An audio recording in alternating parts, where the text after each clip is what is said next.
Hello everyone. In this video we'll be discussing about Castigliano's theorem, and we will see why this theorem is used, what is the importance of this theorem, and we will solve some of the problems as a part of application to this theorem. And then we will look towards a very well-known theorem known as Maxwell Reciprocal theorem, and we will see what are its application, why it is used, and we'll see all these things in the course of time. So first of all, we'll discuss what is Castigliano's theorem.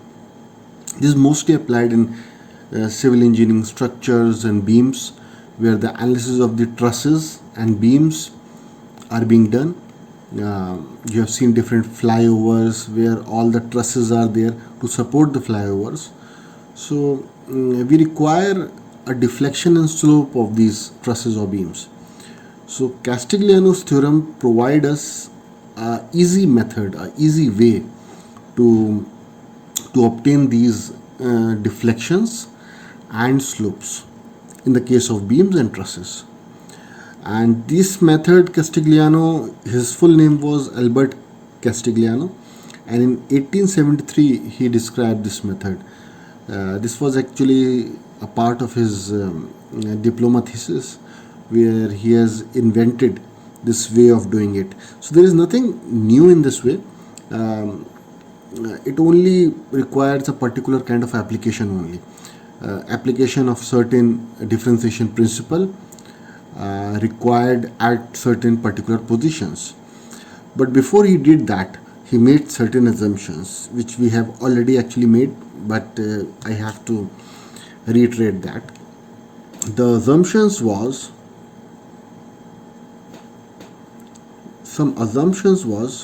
the first is that the body is stressed within the elastic limit.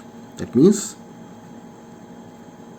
the body, whatever the body we have, the beam or the truss, it is stressed within the elastic limit. Though in the cases of truss or many other concrete structure, the elastic limit and yield point are very close.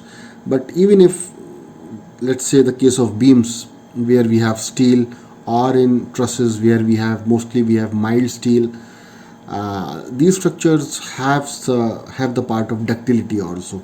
So this is not applicable in a non-linear structure.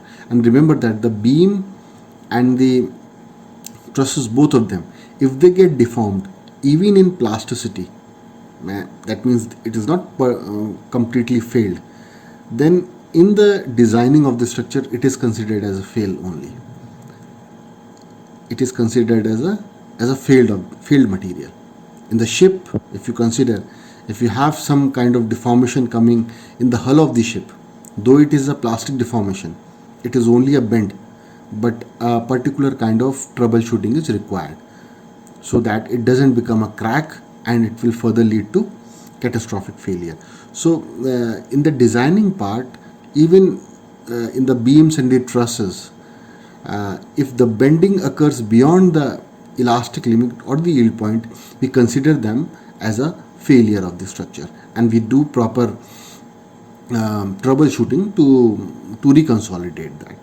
So first assumption in that is stress within the elastic limit, and the second assumption he gave that the deformations are the linear function of the load. That means, again, that means that the non-linearity is not there in the system. Okay, that the deformations are linear function of load. Now he has divided his theorem in two parts. The first theorem says that in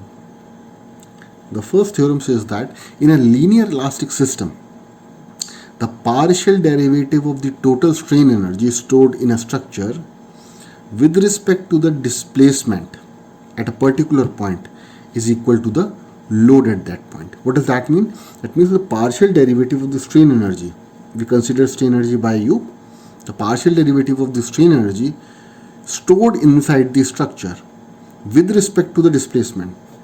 With respect to the displacement, let's say displacement is delta. Displacement at that point is equal to the force at that particular point, is equal to the force at that particular point. So mathematically, this is what the first theorem says.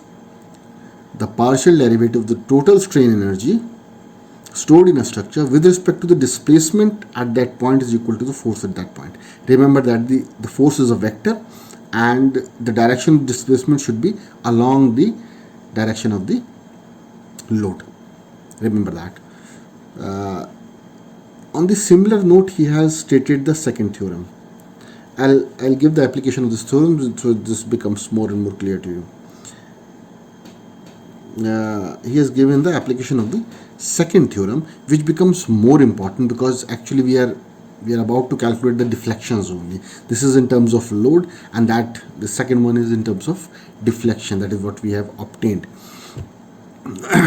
So second theorem shows that in a linear elastic systems, the partial derivative of the strain energy stored in the structure with respect to any given displacement at that point is equal to the direction of the force. That means that the displacement is equal to the energy divided by the load is equal to your particular displacement. That means in the direction of the load you will be obtaining the particular displacement if you differentiate it with respect to the load at that point. So this looks a bit kind of confusing to everyone, what these theorems are and what are their direct applications. So the important thing is that we should take exactly directly an example of beam, and then we will move forward so that these two theorems becomes more clear to us, and we'll see that the second theorem will be more important because we are mostly interested in obtaining the displacement of the beam, of the trusses, of the structures. So let's take a small example. Let's say we have a cantilever beam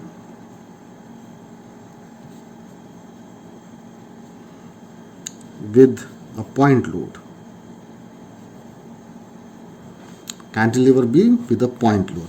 Simple cantilever will take, and will take a point load. Let's say we take a point load P. Let's say the length of the cantilever is L. Okay.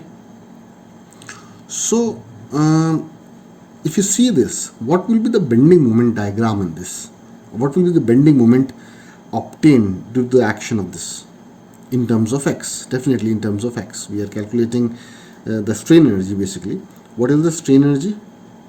The strain energy at any X is equal to integral from over the length m square dx upon 2ei.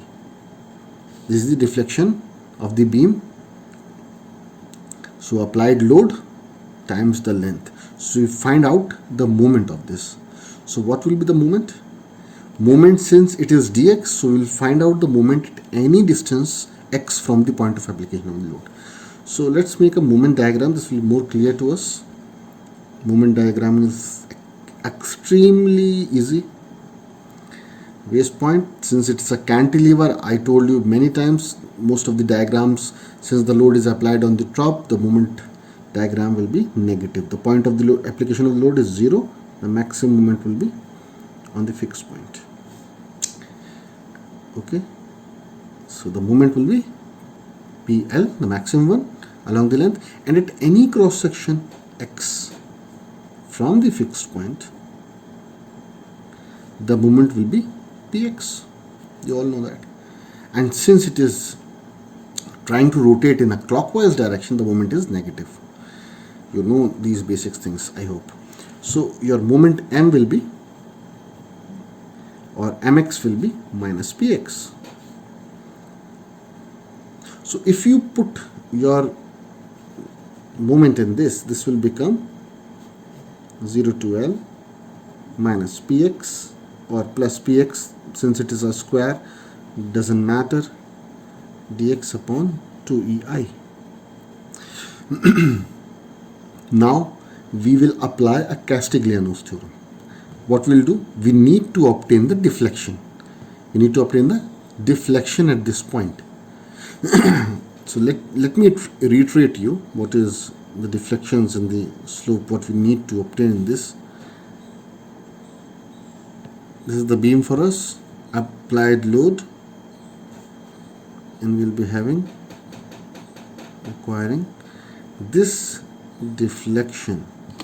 And now this is delta. Since it is in the direction of y, this is y direction. If we consider this as x, so let's say delta y, and the slope at this point is this theta. If this is point A, then this is theta A.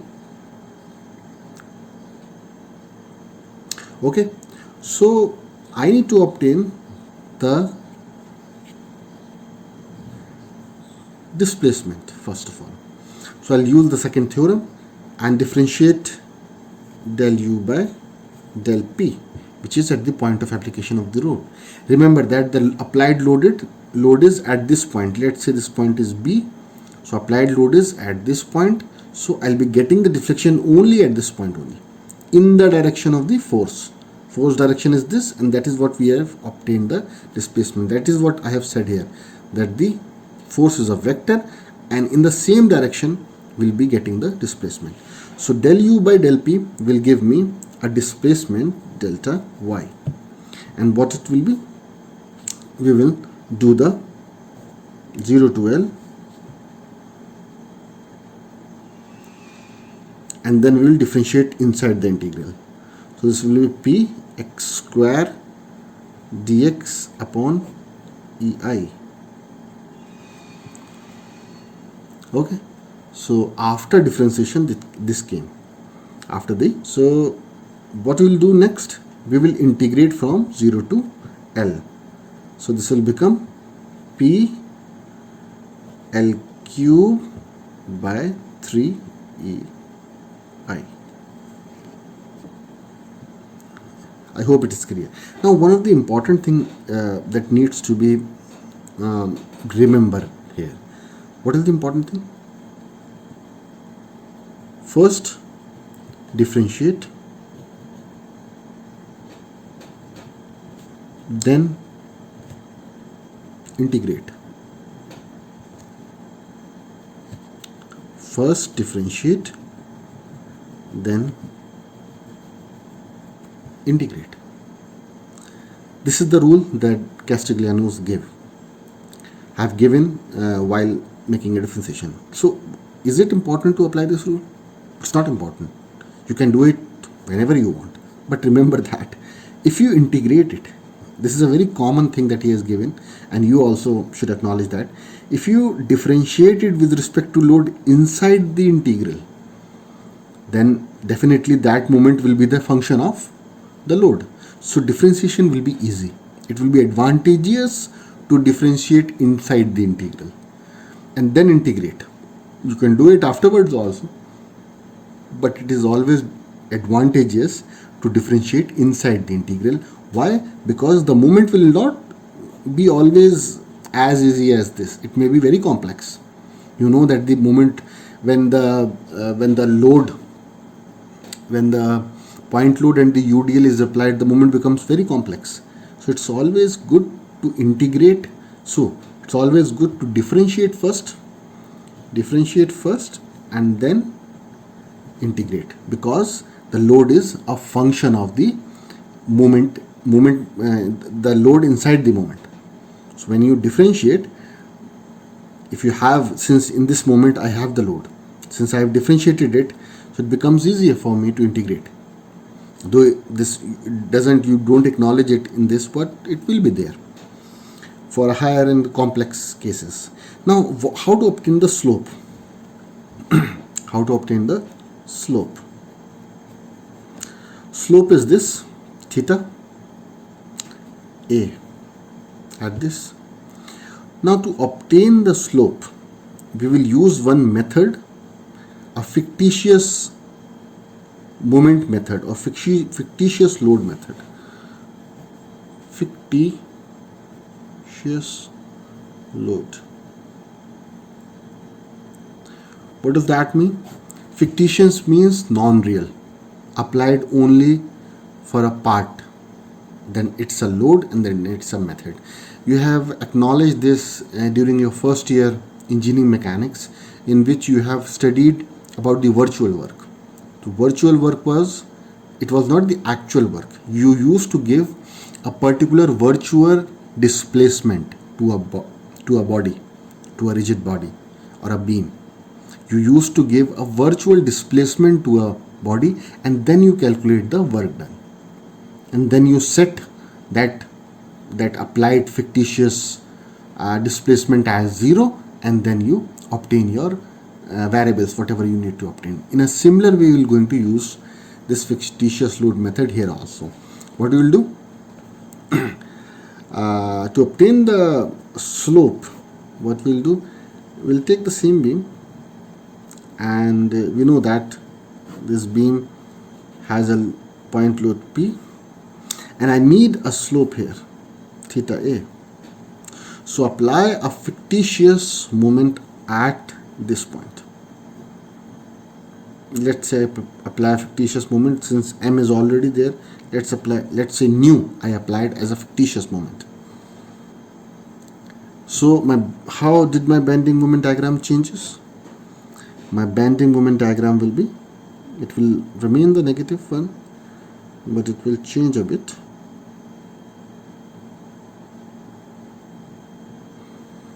So this will be at any distance x, it will be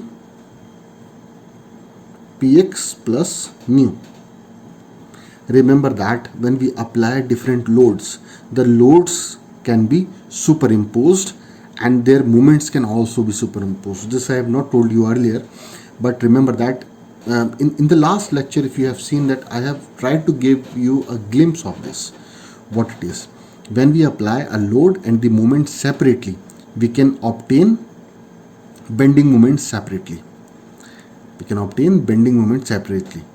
So in this case also, this is separate, px plus nu. This is the bending moment, definitely in the negative direction. So we have applied a bending moment. So what will be my mx? This will be px plus nu. Definitely this will be negative. So when you square it, this will become positive. That doesn't matter. U will be equal to integral 0 to L px plus nu square dx upon 2ei.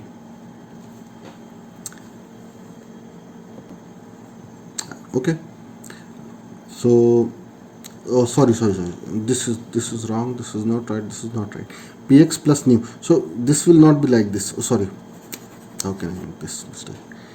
The bending moment will be, since we have already applied a bending moment of nu, remember that rather than making this nu as like this, it's better that if you put a nu like this,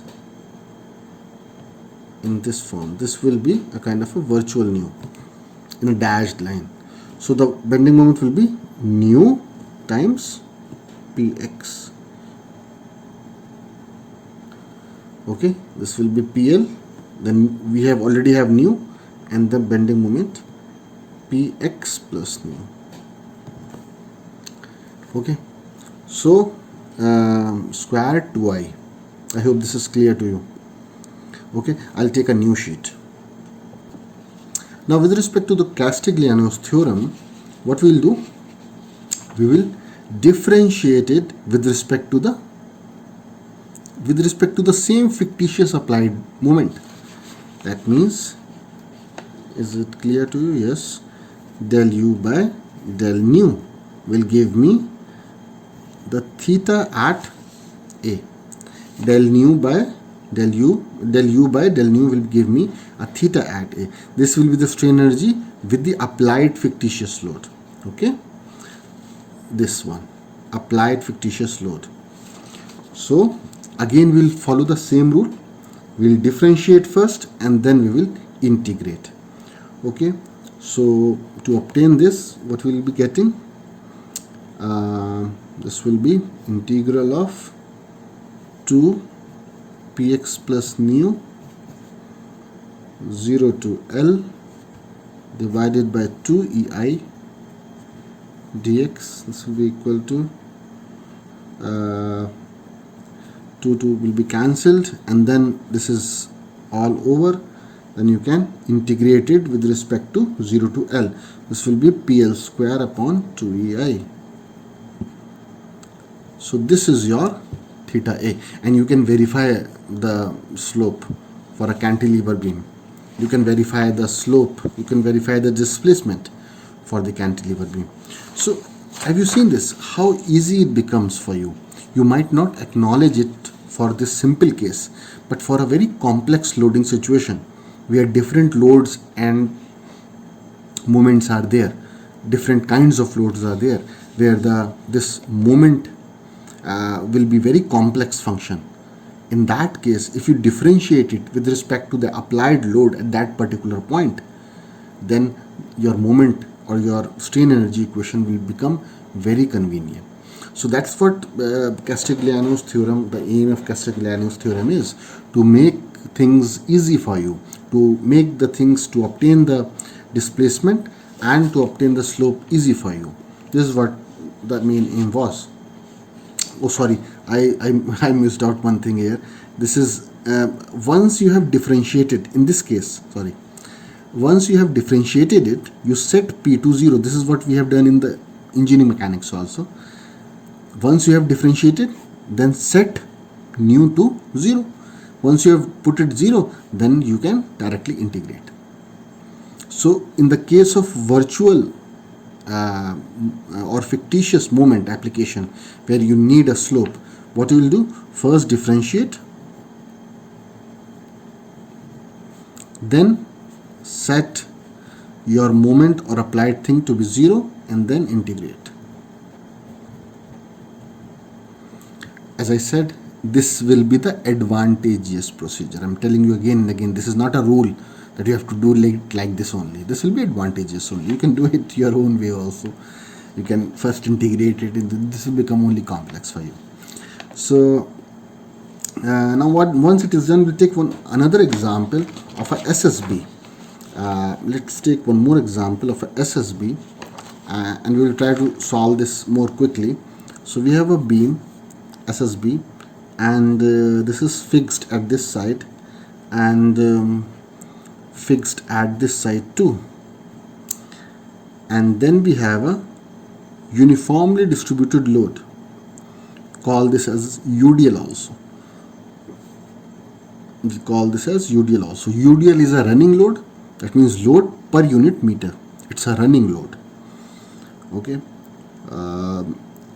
So what we'll do, this is the length L. Okay. What will require? We'll require, let's say this is point A, this is point B, and let's say somewhere in middle we have point C. So we need to obtain the maximum displacement. That will be definitely at the midpoint. See, this is because it's a simply supported. This is a simply supported beam, SSB, and at the center the maximum displacement will be there. And we will also like to know the slopes, slope AB and AC, theta A and theta B. And when this load will apply, this will be the kind of section we'll be getting. So we'll be requiring this delta YC, correct? These things are required. So where you have to find deflection, then there must be a load to deflect it. If you want to, this is what the Castigliano's theorem said, if you have to find a deflection at a particular point, then there must be a load. Then there must be a load to differentiate it. So we will apply a fictitious load here because we don't have a load. In that earlier case also, you have seen that there must be a load in the same direction to deflect it in the same direction. So we apply a fictitious load, P. Fictitious means in the dashed line. Apply a fictitious load. Now due to the application of this fictitious load, what will be my bending moment? What will be my bending moment? Let's make a bending moment diagram. So let's make a bending moment diagram. So in this case, see this, and this is a simply supported beam. Moments are positive, and at the ends the moments are 0. At the midpoint there will be a maximum deflection corresponding to the maximum moment. The maximum moment is WL square by 8, you know this, and at any cross section XX,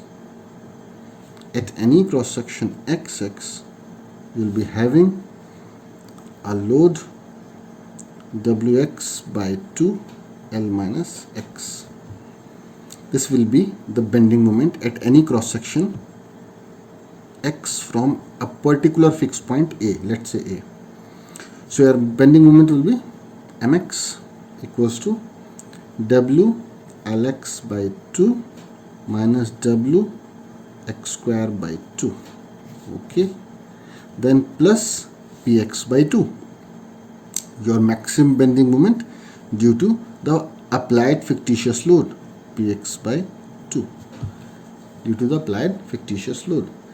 So since after this I have to put this in the strain energy, so and then I have to differentiate. So let's differentiate here only, if I have to do that, del m by del p. So if I differentiate here only, this will be a function of p. This will be now this becomes a bit of complex bending moment. Now when I'll differentiate it with respect to p, what I'll get? X by 2. See how the moment now becomes only x by 2. So how easy it becomes for me to obtain the displacement now. So now put this in the in this bending moment strain energy equation. So this will be du by dp will be equal to delta yc at a particular point c. So delta yc will be, what we used to do, we used to take it for the half of the beam and then multiply it by 2. So we'll do the same thing here also in the case of this 0L by 2, and we'll make this m square as separable, del m by del p dx by ei. You know what it is? This is a separable, those by chain rule. What we have earlier for different how I'll do this, then put it like this, dm square by dm by dp 1 upon 2 ei, then put it like this, or 2m dm by dp 1 upon 2 ei. So you can do it like this, make this as a part of chain rule. So you'll always be differentiating the one moment and your one moment equation will be there. So this will be times 2 0L by 2 m, your moment, times del m by del p is x by 2 dx upon ei. Now once you have differentiated, what I said, once you have differentiated, then set the load to p, set your any fictitious load to p and then integrate. So I'll set my load to 0 and integrate. Load to 0 and integrate. So I don't have directly any p here. If I would have, then I would have done it. Currently we don't have any p here. I'm sorry, we have p in the m. sorry, we have p in the m. This in the m we have p. So we'll put this to 0 and write mx only at this. So how easy it becomes for us. 0 L by 2, then m is w Lx by 2 minus w x square by 2, okay, times x by 2. We have set p equals to 0, and then this is dx upon vi.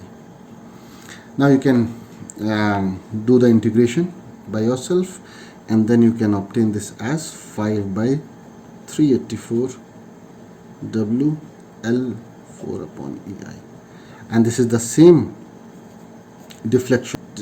So the deformation that has came is only the deformation of the applied, the original existing UDL. It was the original existing UDL. Remember that due to the symmetry, the slope of A and B will be same, but it will be of different sign.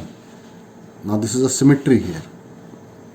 Since due to symmetry, the loads will be same, but they will be of different sign.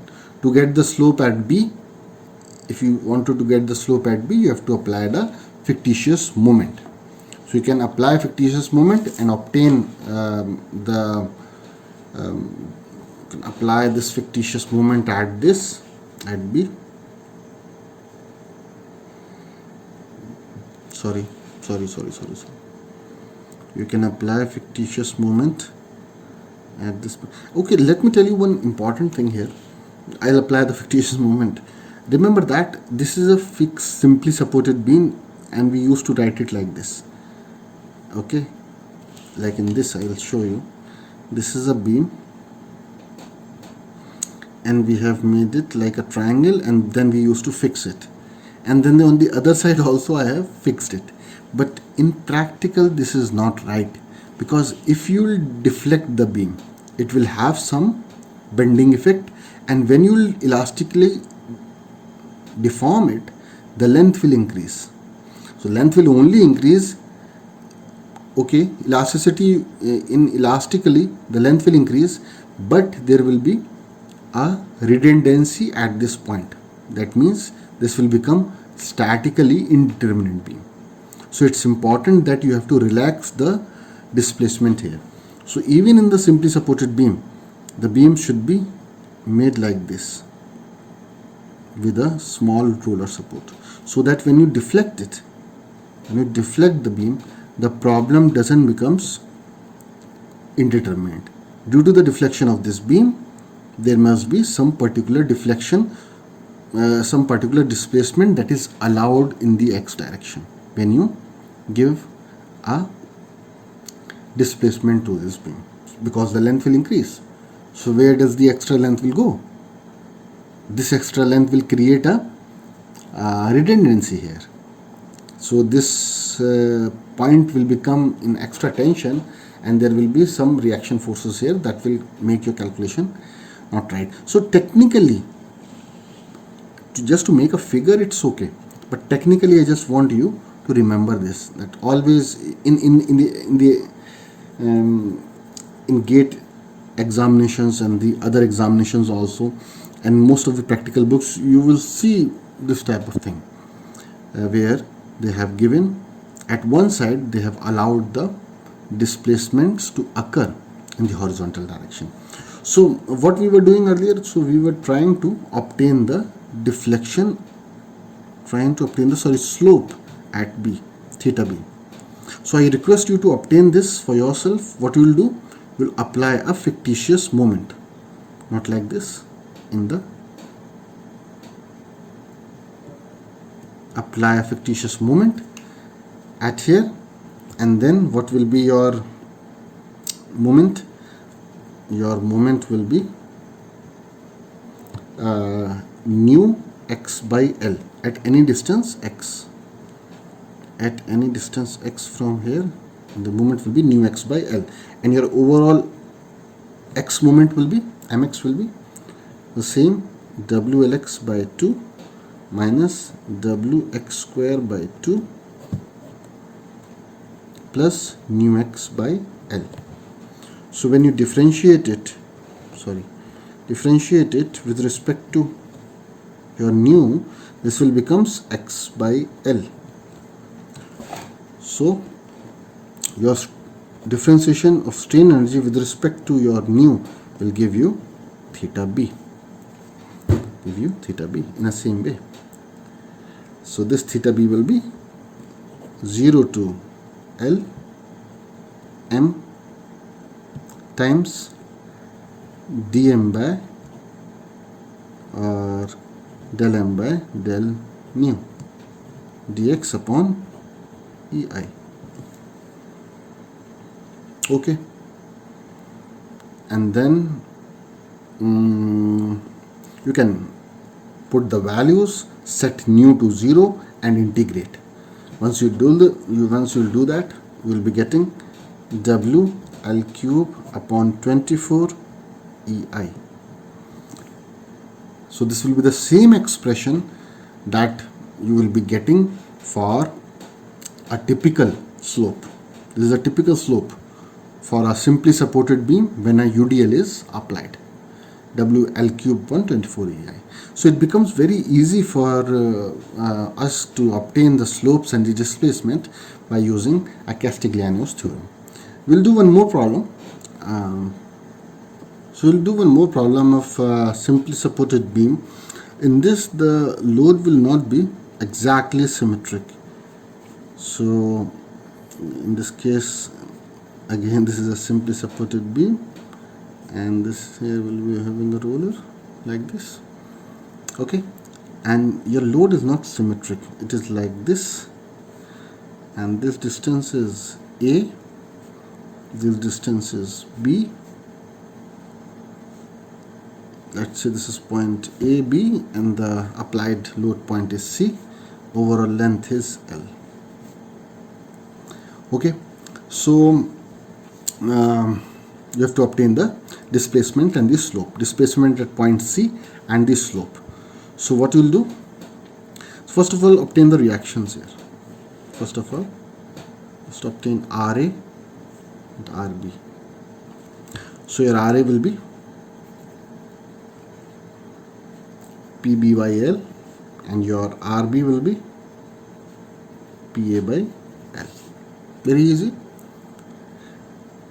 Your overall strain energy will be the strain energy in the segment AC and strain energy in the segment CB. Now, very important thing that I need to discuss, and I'm remembering that I have discussed this in the last lecture, just at the end of the last lecture, whenever I was telling you how to obtain the strain energy inside the beam. Remember that whenever the load is not symmetric, you cannot add the strain energy like that. You cannot integrate it from 0 to L. Integration means addition of strain energies, same strain energies in a linear way. Here, the bending moment diagram will be different. What will be the bending moment diagram? Let's see the bending moment diagram. I can tell you here only. For as SSB, this will be the maximum point. So the bending diagram will be somewhat like this. It will maximum here, and the maximum bending moment will be load times overall length AB divided by AL, PAB by L. This will be the maximum bending moment. So remember that if you integrate the strain energy, what is strain energy? Inside this, strain energy for beam was area under the M theta curve. So if you integrate the strain energy, it will be integrating like this only. It will increase in this fashion. So you have to integrate it for a SSB. What we did, if the load was applied symmetrically, like in the previous example, what we did, we have taken, since the bending moment was maximum at the center, it was like this. So we have integrated it half and then multiplied by 2, so that the energy becomes double. But here we cannot do that. This is not like something like a mirror image thing. So this happens when you apply a non-symmetric loading, and this also happens if you have more than one load. then the effect cannot be added simultaneously. Okay, strain energies cannot be added like that. So we have to find separately the strain energy. In this case, since it is only one load, you have to find the strain energy at this section first, area of this, and then strain energy of this section, area of this.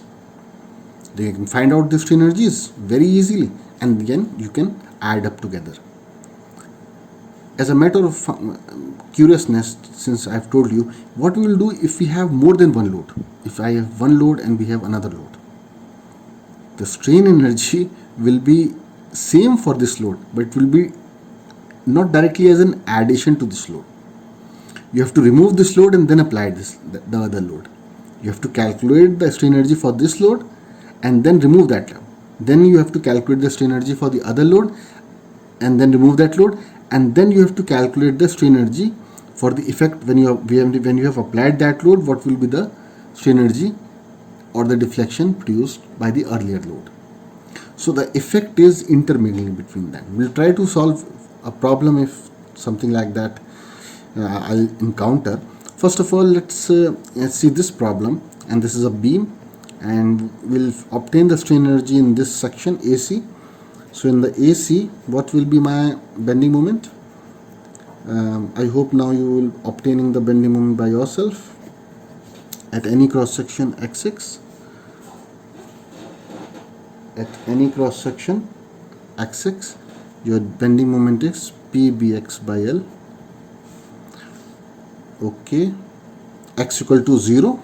This is x equal to, at x equal to 0 to x equal to A. So your del mx by del p will be equal to bx by L. Bending moment for the segment BC will be, bending moment for the segment BC will be PAX by L from the right. So at x equal to 0 at B and x equal to B at C. From the right we have calculated this bending moment. So your overall strain energy will be mx squared dx upon 2EI. So del U by del P will be m times del m by del P dx upon EI. You have know what it is. Now you put all these things together and you will find the deflection YC. See as P A square B square upon 3 E I L. A square B square upon 3 A.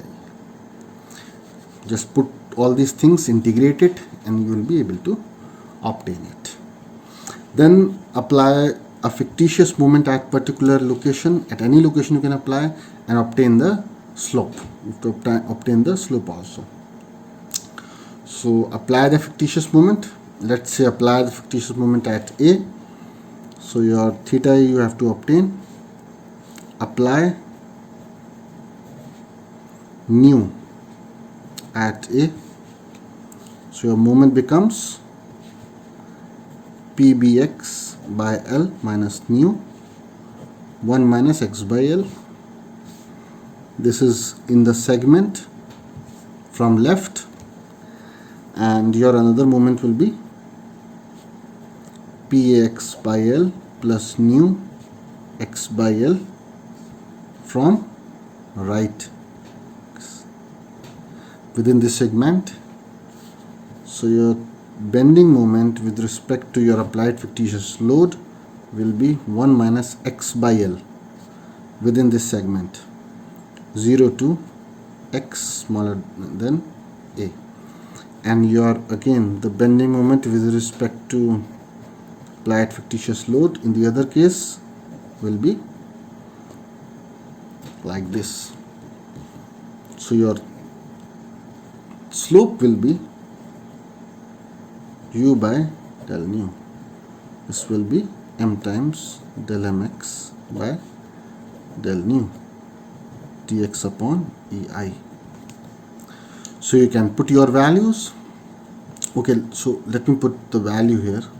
0 to a pbx by L plus nu 1 minus x by L 1 minus x by L dx upon ei plus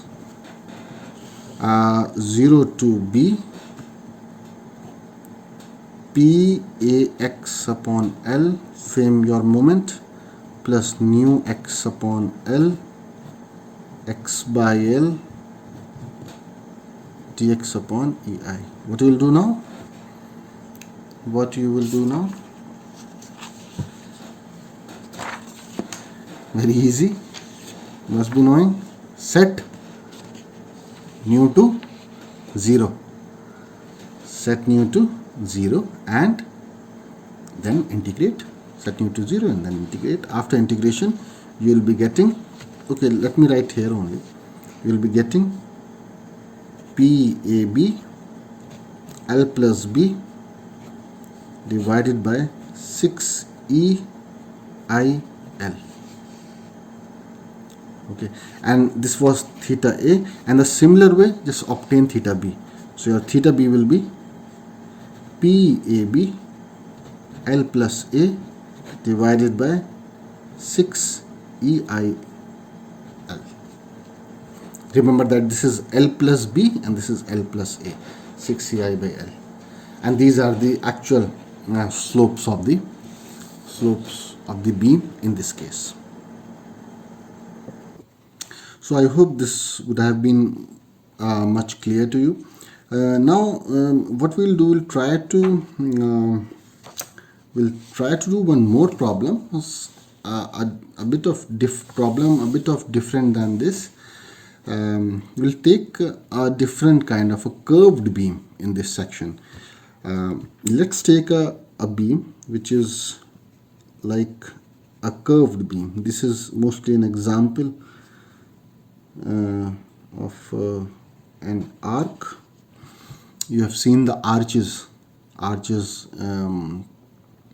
in your homes also, in all these things. Civil structure people are more concerned about these things. So this is a curved type of beam which has a radius r is equals to 3 meters, and there is this applied load P is equal to 30 kilonewton. Vertically they have applied the load P equals to 30 kilonewtons, and this is fixed at this point. So this is only half of the arch. Usually the arch is throughout like this.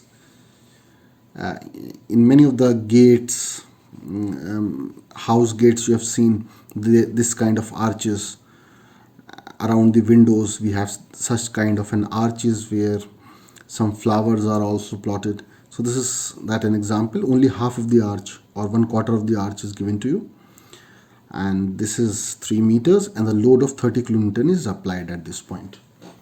You have to find the horizontal and vertical deflections. What you have to find at this point, you have to find the horizontal deflection delta y, and this is a vertical deflection, and delta x horizontal deflection. These two deflections you have to find at this point. So how will you will approach to this?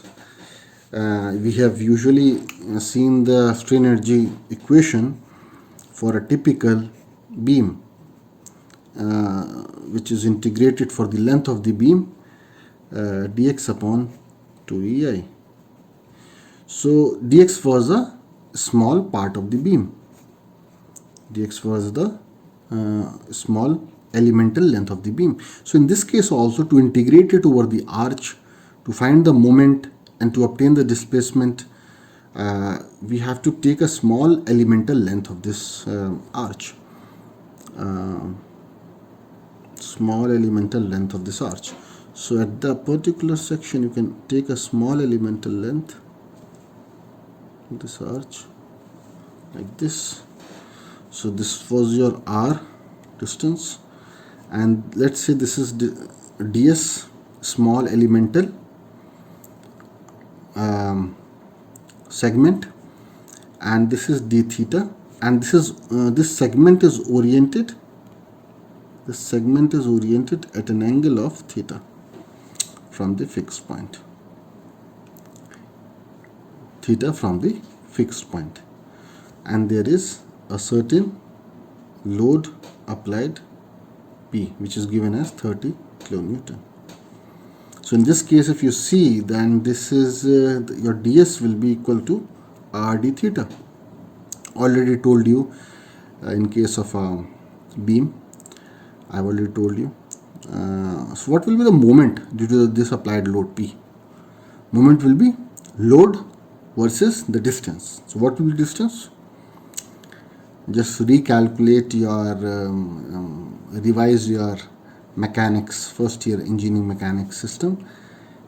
How to obtain the moment? Extend the load line, take the distance here. So your moment is perpendicular to the load line. This is what your moment is. Sorry, perpendicular. Your moment is load line versus perpendicular distance. Load line versus perpendicular distance. So load line is this. So your moment will be P times this distance. This will be r cos theta. R cos theta, you can put it here, and in the case of strain energy, 0 to, what is this? The whole will be 2 pi, half will be pi, and 1/4 will be pi by 2 arch. Put the moment PR cos theta square, put ds as r d theta divided by 2ei. So now you can integrate it, try to integrate it, and you will be getting some strain energy. So first of all, rather than integrating, you can differentiate it. 0 to pi by 2.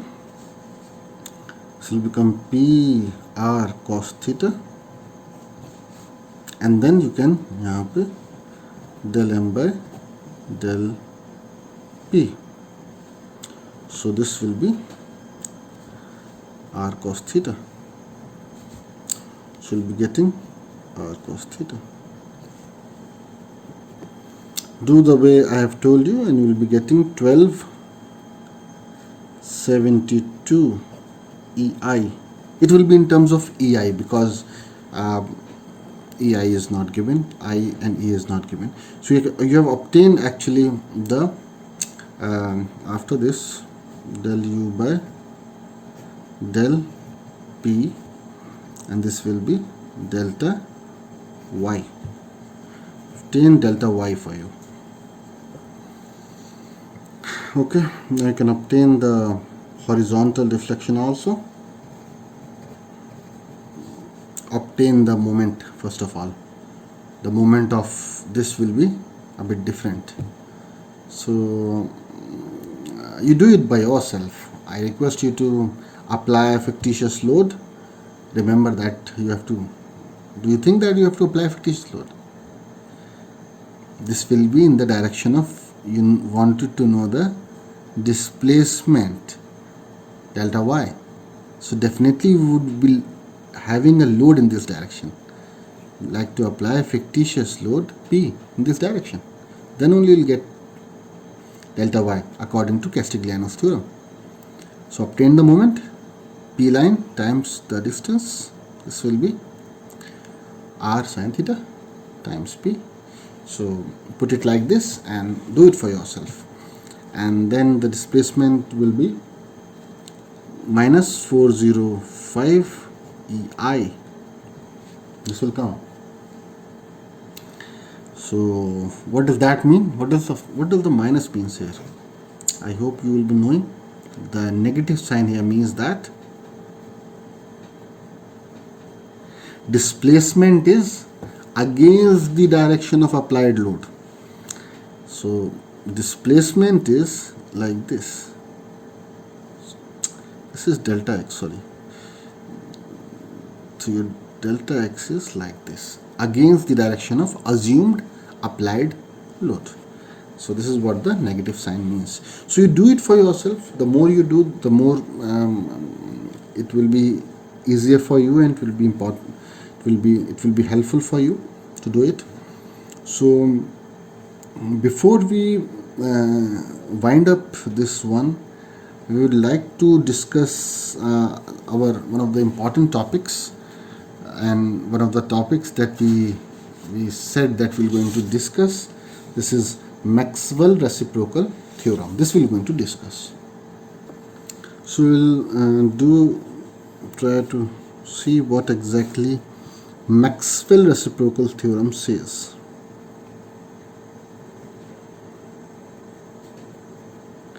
Reciprocal theorem. What does it say? The theorem states that it basically gives you a relationship of the deformation between 2 points in a body.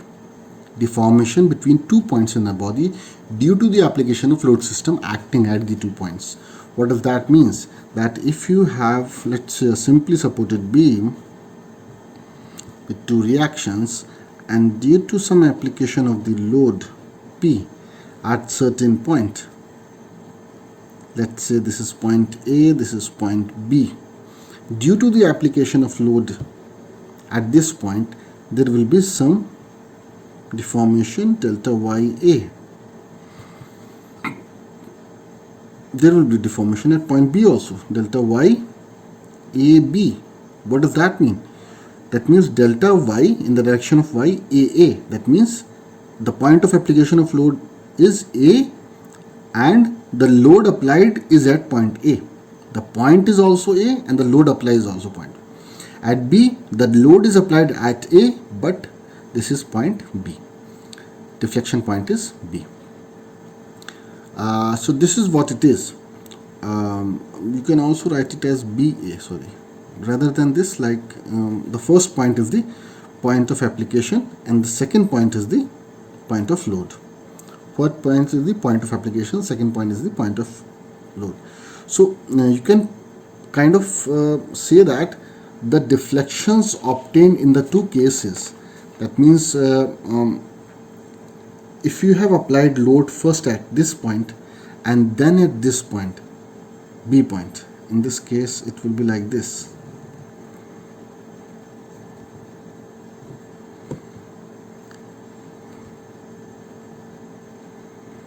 The deflection obtained at this point now will be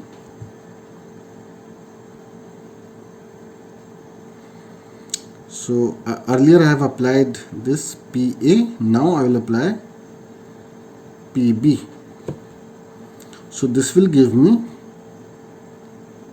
delta Y BB, and this will give me delta Y. Point of application is, this is point A and this is B. That means delta B, and these 2 points are there. So what does a Maxwell reciprocal theorem says? It says that when you apply load at one point, there will also be a deflection at another non-applied load point. And when you apply load at that non-applied load point, in the other case, you will be having a deflection at the non-applied load point. So these 2 non-applied load points will be same. That means delta YBA will be equal to delta YAB. These 2 deflection points are same. When you apply, this is what we are doing in this, we are applying the load gradually. We'll first apply the load at A, and then we'll apply the load at B. That is what the point is. That is what I'm trying to tell you earlier also, that when this is such kind of a beam and you are trying to obtain the strain energy, then the strain energy will be, first of all, the application of this load will be giving a displacement here, but it will give a displacement at certain other locations also. Okay, and on that locations also you may be having a load points, like in this case.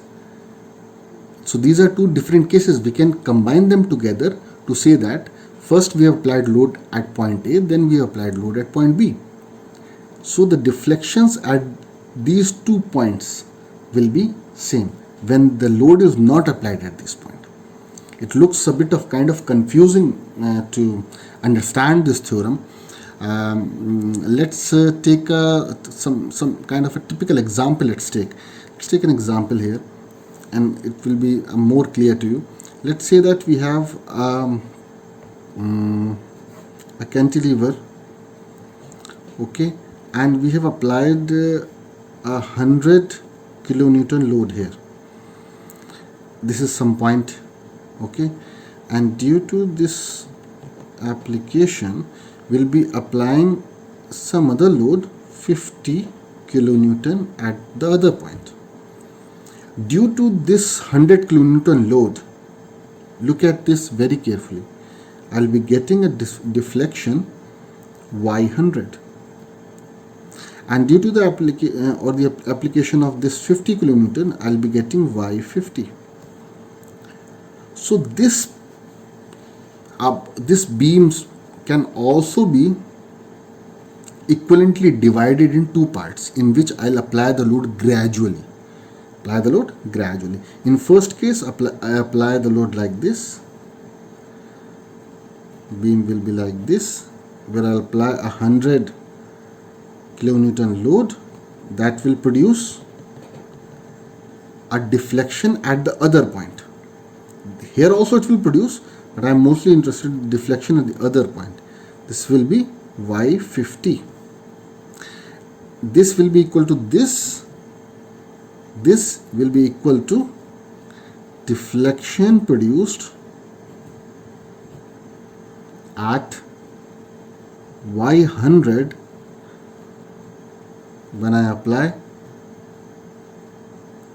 50 kilonewtons at this location. So this will be not required. In fact, this is y100. So what does that mean? This means that 100 P times your deflection. This is your strain energy actually. Load times deflection of strain energy. So 100 times y100. 100 times y100 is equal to 50 times y50. Okay, so you'll be getting 100 times y100 equals 50 times. So in this way you will be able to calculate the deflections very easily. So this theorem is very useful sometimes, especially during the calculations. So if you know a load at certain point, the other load will be, and the if you know the load at certain point, then you can obtain the load at the other non-loading point. You can do that. So this is what it is for a typical cantilever case, typical SSB case. We can see a case of a cantilever also, like if you have a load system, let's say P at certain point A, then you may be getting a deflection at this point, YBA. Deflection at point B due to load at A. And the other case, you may be getting when you apply a load at B, this will be PB, PA, PB. Then you will be getting the deflection YAB at A due to B. So in this case, if somebody asks you what is YBA, in this case what is YBA, so you can put the equations like this: PA times YAB will be equal to PB times YBA. Now you know that the applied load PA and PB will be same, so your YAB will be equal to YBA. So this is what the Maxwell reciprocal theorem says. Reciprocal means something that is opposite to it. Reciprocal, something one upon, like this. So when you have applied a load at certain point, at the non-loaded point there will be same deflection, and if you apply a load at the non-loading point now, there will be a deflection at the loaded point, and these two deflections will be same. It looks like confusing, but it should not be confusing. There are no direct applications of this. These Maxwell theorems are directly used while doing the Castigliano analysis of theorem. While doing that, it is somewhere useful. There's no direct application I found of the Maxwell reciprocal theorem. So it's important for you to know its statement, to know what it requires. Like in this case, it helps me to calculate the displacement at the non-loaded point. Helps me to calculate the displacement at the non-loaded point. So while doing the calculation, it only makes my calculation easier. Nothing more serious like this. So it doesn't include that much effect of something solves at a greater aspect like a Castigliano's theorem does, but it will make your calculations easy. This is what the Maxwell reciprocal theorem is. So I'll take a leave from you. Thank you very much. This video would have been a bit longer, but this is it. It helps me to understand most of the content of this video, most of the content of your syllabus, and these are very important topics: Castigliano's theorem and Maxwell's theorem. We'll try to give some of the unsolved problems in the tutorial to you, and we will see how you solve them. If you have any questions, comments or queries, you can write down in the comment section. Thank you very much.